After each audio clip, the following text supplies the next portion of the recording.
नमस्कार। आप सुन रहे हैं RJVFM और मैं हूं आप साथ RJ राहुल। RJ हिंदी कहानियों में आपका स्वागत है। तो चलिए शुरू करते हैं। आज के कहानी का टाइटल है बुरी शिक्षा का बुरा फल। किसी नगर में दानी नामक व्यापारी रहता था। उसका काम नाम के एकदम विपरीत था, अर्थात न तो वह स्वयं दान देता और न ही अपने परिवारजनों को दान करने देता था।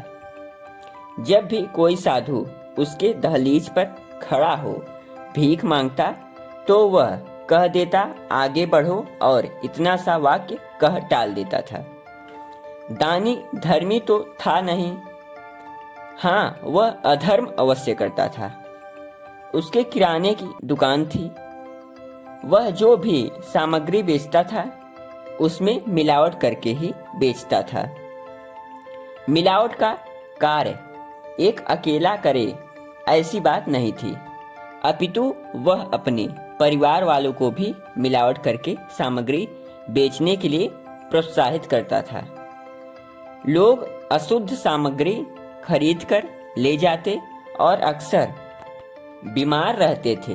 दानी के पुत्र का नाम धनेश था। वह अक्सर पूछ बैठता, पिताजी आप मिलावट क्यों करते हैं? इस पर दानी कह देता, बेटा शुद्ध सामग्री हानिकारक होती है, इसलिए मिलावट करके बेचता हूँ।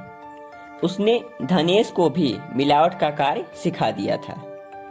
मगर धनेश अक्सर देखता कि दानी जो भी सामग्री घर के लिए निकालता है उसमें मिलावट नहीं रहती।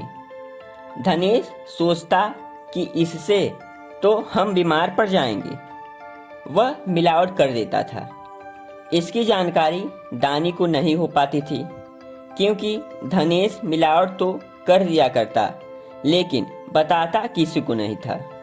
यद्यपि घर के लिए दानी शुद्ध सामग्री निकालता मगर मिलावट सामग्री खाता। उसे इसका अनुभव अवश्य होता कि खाद्य सामग्रियों में मिलावट हुई है, मगर पूछ नहीं पाता था, क्योंकि उसे विश्वास नहीं था कि उसके खाने की वस्तु में भी मिलावट की गई है।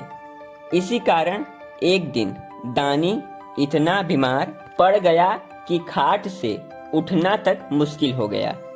अब वह खाट में ही पड़े पड़े भोजन करता, दूध पीता।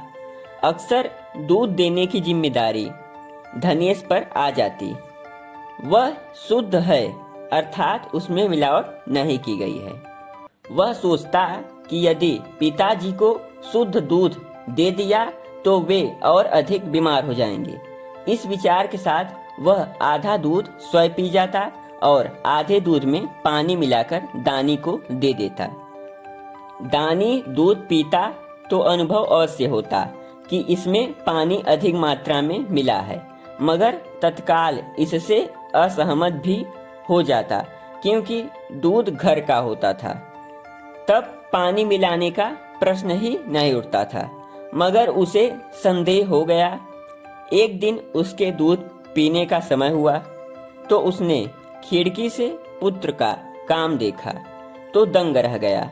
पुत्र आधा दूध तो पी गया और आधे में पानी मिलाकर पिता के पास आया। उसने दानी को थमा दिया। दानी ने कहा, बेटा धनेश, क्या घर में और दूध नहीं है? धनेश बोला, क्यों नहीं, पूरे 5 किलो दूध और रखा है। धनेश का उत्तर यह था।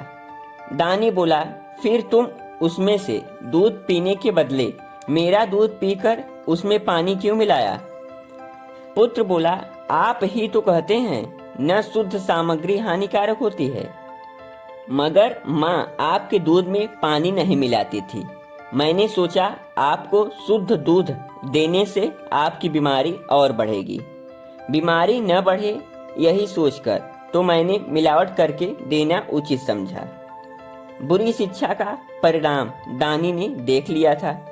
तब से उसने न ही मिलावट करने की शिक्षा दी, अपितु मिलावट से होने वाली हानियां भी गिनाने लगा। इतना ही नहीं, वह अब जो भी दहलीज पर आता उन्हें भोजन अवश्य देता, वह भी शुद्ध। इसी प्रकार के कहानियों को सुनने के लिए सब्सक्राइब करें इस चैनल को और हमें फॉलो करें इंस्टाग्राम पे, डिस्क्रिप्शन में लिंक मिल जाएगा।